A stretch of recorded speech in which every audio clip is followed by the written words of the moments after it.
Today's special guest is Kerstin Cable, host of the podcast The Fluent Show.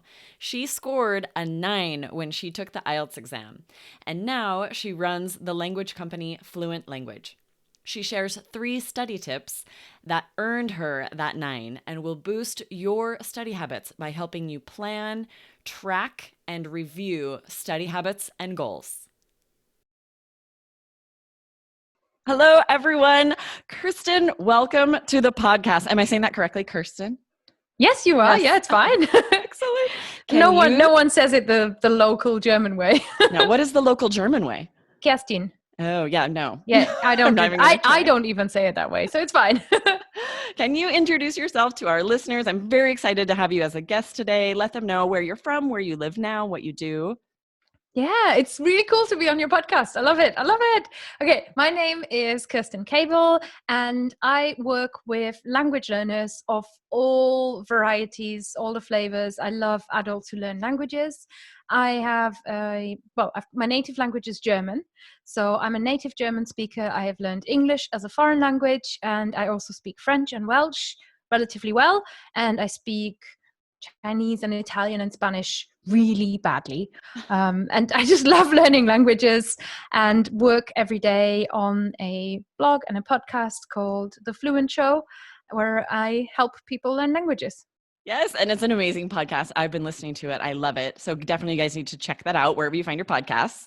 And we're so lucky because Kirsten is going to share with us 3 study habits from her language habit toolkit, which can help you as you're preparing for the IELTS exam, as you're learning English overall. So we are going to get to those in a minute. But first, I found out that Kirsten actually took the exam several years ago and got a 9. Isn't that right, Kirsten? Yes. When you say several, that's very generous. I wasn't going to say the actual date. So I took IELTS 17 years ago, it seems, because I moved to England, and in order to get accepted into university in England, I had to take IELTS. So I took academic IELTS. Awesome. And you scored a 9. Congratulations. Though it was a while ago, it's still exciting. Yes. Very proud. I scored a band 9, yeah. Yes, band 9 overall. Some of the study tips that you're going to provide today, did you use those to prepare for the IELTS exam? Oh, it's difficult to say. That was a long time ago.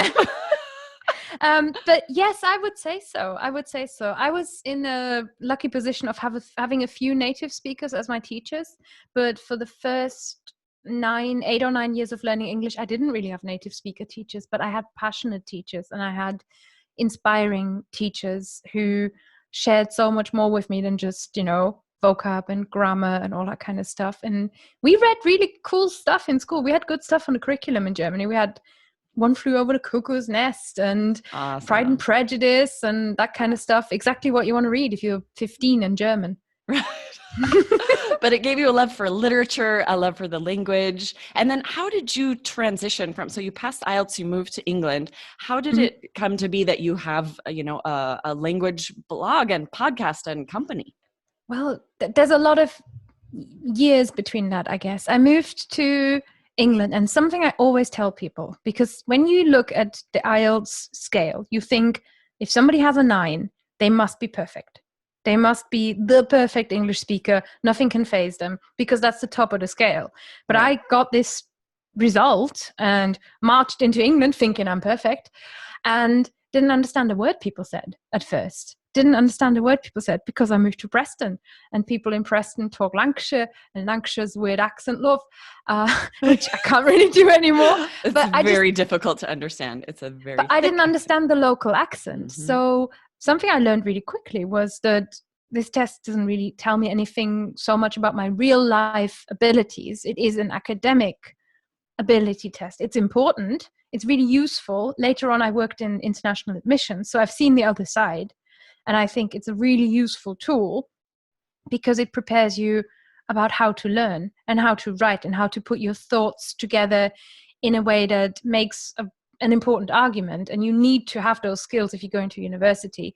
But if you just want to go out drinking with a lot of people who talk like this, no idea. The IELTS exam did not help you understand them in a pub. That's right. Not at first, but it comes really quickly. Yes. And so we wanted to talk to you about study habits because you have created this system that really works for your students and your listeners. Can you tell us quickly about your language habit toolkit? What does it entail? The language habit toolkit is built around a system, but I call it sort of system agnostic in a way. So it's much more about how to organize yourself rather than which method of memorizing vocab is best or anything like that. This is about how you plan your goals, how you set your goals, how you keep your motivation, how you track what you're doing, and then how to review it. So the core of the system is called, and that's kind of the 3 tips really. It's like planning, tracking, and reviewing. You want to plan well, set yourself goals that aren't vague, like I want to be fluent. That is not a useful goal. That's not a useful goal. You'll never know when you're fluent. Right. It just doesn't help. It doesn't There's work. no way to gauge that. Right. Yeah. And like even the IELTS doesn't tell you like fluent or anything. So that's, you kind of, there's ways of kind of setting better goals. I've done a lot of work around the goal side of things. And one tip that I definitely have is to say, you've got to work with what you can control. So rather than saying, I want to remember every single one of these 200 words, that's very difficult to really control your own brain, to force your body to do a thing on a schedule. But much, much better, you can say, I want to review 20 of these every day, because that's something that's really easy to control. It's an action rather than a result. So I often talk about that. Then I talk about tracking, sort of, do you want to how to check in with yourself every day, that you don't have to write down the time of like, I've done 6 hours of this. If it's not so important to you, just track how you felt about it. It's much more important. And in the end, I teach people how to take all that data and actually review it and think about, if you've had a good month, how you can create another good month. And if you've had a bad month, how you can maybe make it a bit better. Oh, I love that. This is so in line with what we talk to our students about in the 3 Keys program and on our podcast all the time. Control what you can. You can't be memorizing lists and lists of vocabulary words. There are so many things that are out of your control with the IELTS exam. You can control having a clear study plan, knowing what to spend your time on, and having your goals be realistic and very trackable, or so that you can gauge, did I make that goal? And I love the idea of deciding, okay, how did this month go? And what do we change going forward? I love that. Yeah. So let's get into some of those, the nitty gritty on some of that. So when it comes to, your first tip is planning, right? What exactly, like students studying for the IELTS exam, what type of planning would look good for them, do you think? I divide my goals into, I call them vision goals and path goals, but essentially something that focuses on the process, which is, like you say, this is like, how do you follow your study plan, making your study plan, thinking about where your strengths and weaknesses are. Are you bad at listening? Then how do you get that listening up to the right level? Is there some area where you're already really good, where you can relax a little bit? That's the path goal, really the practical activity. And I like to think that it doesn't matter so much what exactly you do, but as long as you can see, as long as it feels like a little bit of a stretch, but not too crazy. Right? Because we don't want you to feel bad about yourself. We don't want you to freak out. We don't want you to work 6 hours a day. I know people who do it. I know people who cram 6 hours a day. And that then works. Burn out. Yes. Yeah, you forget it. Oh, I've done it many times, and 2 months later, you'll remember nothing. So it's better to, especially with a language, to feel your way into it, to kind of learn it in context, and just listen to podcasts like this one where people are having real conversations. It's so much easier now than in when I took my IELTS exam. I know, right? Yeah.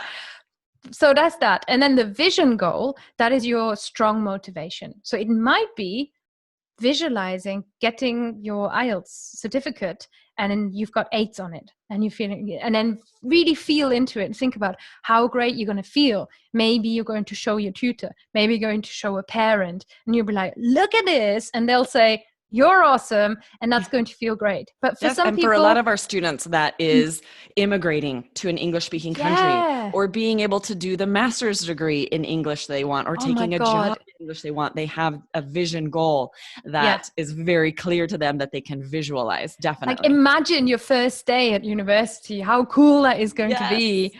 Oh, online university, COVID, it's going to be great. Yes. But just, really, really imagine it. Think about how you're going to feel. What are you going to hear? Who are you going to talk to? All those kind of things, because that vision goal has to be super strong. With IELTS candidates, it usually is, because you've got something right in front of you. It'll kind of not drag you through, but it's what carries you through the hard, through the hard times. And the other one is the much more like realistic, okay, this is what we're going to do. And my best tip for that is don't make a study plan that is longer than a month. And if you're preparing for an exam, actually, you might want to just look at your week and always ask yourself, what do I want to get done this week? What's important this week? Don't look 6 months ahead too much, because you can't control it. Yes, exactly. Like a 30-day plan. And then once you have that outlined, look at daily, weekly, what are the tasks? Yeah, that's what the toolkit is based on, 30 days, because I've found that works really well for me. Excellent. Okay, and what is the second tip? The second tip then would be to track what you're doing.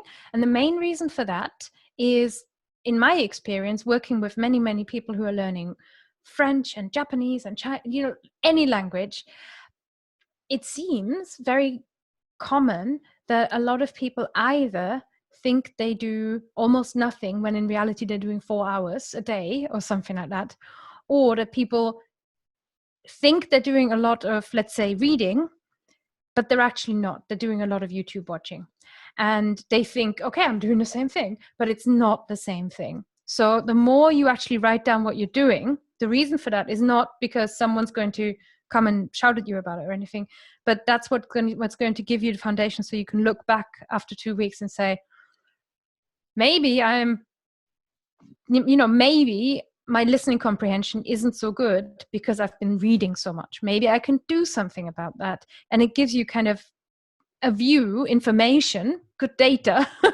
to take forward and actually change up your routine. And you can do that. You can just check in every day and say, okay, today I did a lot, today I did a little bit. Maybe you check in like, today I did some listening. I do it just like check boxes, move on. It takes me 2 minutes a day. And then some people really like to write down what materials they used. Did they like this book? Did they like that book? So you can take it bigger or take it smaller. And in the toolkit, I've got like templates for this and templates for that. Yeah. And I found every individual person just takes whatever they want and uses them. I have a feeling a lot of our listeners are hearing this and thinking, that's me, right? I'm not really tracking, and I sort of feel like I have a general idea of what I'm doing and what I'm spending time on. But if I were to actually track it, I might realize it's not, I'm not spending time where I want to, or so that could really be a game changer, I think, for students to start tracking it. It can be like this cloud where you just think learning, but learning is this like massive box, and it's got too many things in it. It can be really confusing. Yes. Okay. So what is number 3? Number 3 then is like the last part of the system, is reviewing. And that is, you've done your tracking, you've done your goals. After a month, let's say, don't just move on and set new goals and just start from zero. You've just done so much work. So first of all, you get to feel great about yourself, no matter what. Look back and look at all, like I said, the good times, the bad times. Like any books that didn't work for you, any podcasts that actually you love, like this one, or maybe a podcast that you tried, but then you said you were going to do it, but you didn't. Because these days we get so many resources. We try 10 new things a week and we don't keep everything up. So this is your chance to really look back and build on what you've already done, rather than starting new every single month. So review what you've done. It's not that complicated. And then give yourself some credit for, no matter, even if you've done 1 hour, that's a lot. So it's more than most other people. Give yourself some credit, feel good, and move forward with information from a good place.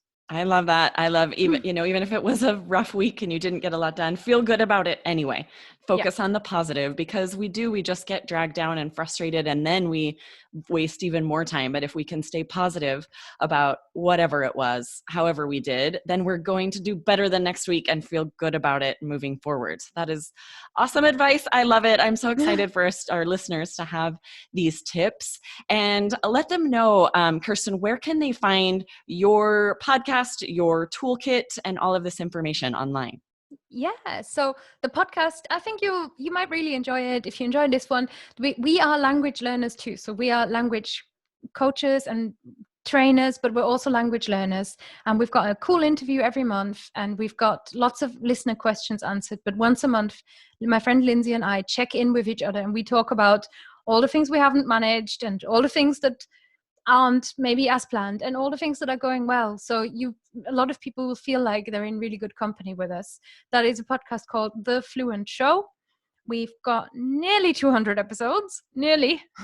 Maybe Nice. by the time this comes up, it'll be 200 episodes. So very proud of that. Yes.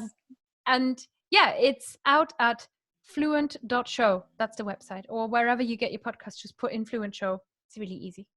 Awesome. And then what about if they are interested, if students are recognizing, I need a little more help, a little more direction, studying and setting goals and tracking them, how can they find your language habit toolkit? That is at fluentlanguage.co.uk. It's got a fairly long address, so maybe I'll just make you one, fluentlanguage.co.uk/toolkit. And that'll make life a little bit easier for you. Yes, perfect. Come back to our blog. I will link to Kirsten's toolkit and to her show. So allearsenglish.com/IELTS. Come back, read the blog, and get these links to go and get these excellent resources. Kirsten, thank you so much for being on the podcast today. I loved having you come for a chat. Thank you, Aubrey. It was so much fun. It was really fun. All right, we'll see you next time. Have a good day.